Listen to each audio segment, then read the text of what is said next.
Bismillahirrahmanirrahim. Assalamualaikum warahmatullahi wabarakatuh. Teman-teman sekalian, hari ini saya mau bicara tentang kurban. Di dalam Al-Quran, Allah Subhanahu Wa Taala berfirman, "Qul inna salati wa nusuki wa mahyaya wa mamati lillahi rabbil alamin."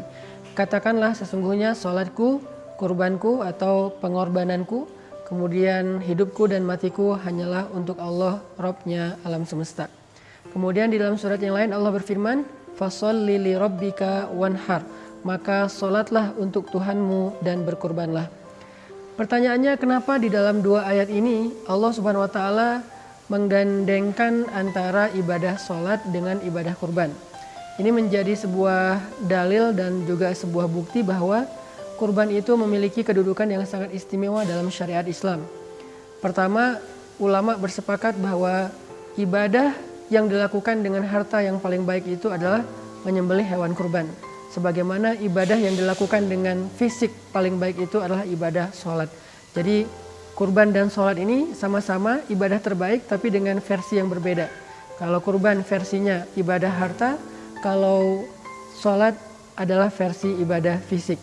Tetapi Allah SWT di dalam dua ayat ini menggabungkan dua ibadah ini dengan kalimat inna sholati wa nusuki, sesungguhnya sholatku dan kurbanku. Fasholli li rabbika wanhar, sholatlah untuk Tuhanmu dan juga berkurbanlah.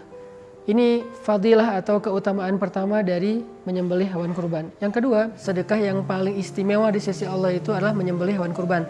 Sampai sebagian ulama berpendapat menyembelih hewan kurban bagi yang punya kemampuan itu hukumnya wajib. Walaupun ini bukan pendapat mayoritas ulama, tapi sampai ada yang berpendapat demikian karena memang ayat-ayat tentang kurban ini cukup tegas dan juga cerita tentang kurban ini luar biasa. Rasulullah SAW sendiri juga sangat menganjurkan kita untuk berkurban karena memang pengorbanan ini bukan hanya ibadah yang dilakukan oleh umat Islam atau umat Rasulullah SAW, tapi juga sudah dilakukan dari zaman Nabi Adam.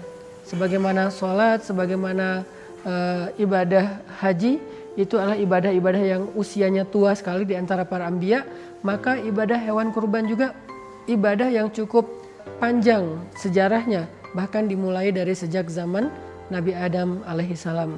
Sehingga saya mengajak teman-teman semuanya, tahun ini yuk kita jalankan salah satu di antara syariat agama Islam, salah satu di antara perintah Allah Subhanahu Wa Taala.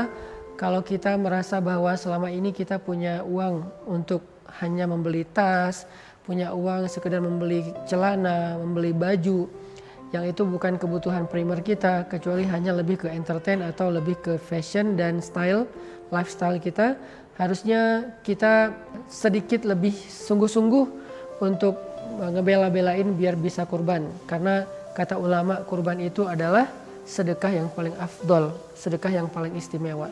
Dan buat teman-teman yang pengen berkurban tahun ini, kita punya program di Pemuda Hijrah, Kurban Tebar Senyum.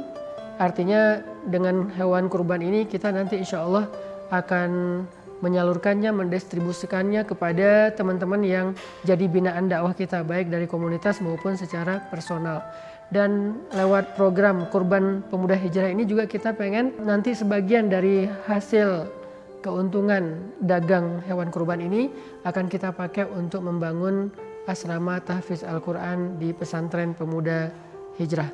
Terus buat teman-teman juga yang tahu mungkin tentang program ini, mungkin sebagiannya udah realize juga bahwa program ini bekerja sama dengan rumah yatim, yang artinya banyak dari kebaikan kurban ini insya Allah juga akan dipakai buat membahagiakan adik-adik kita, anak-anak kita yang ada di dalam binaan rumah yatim.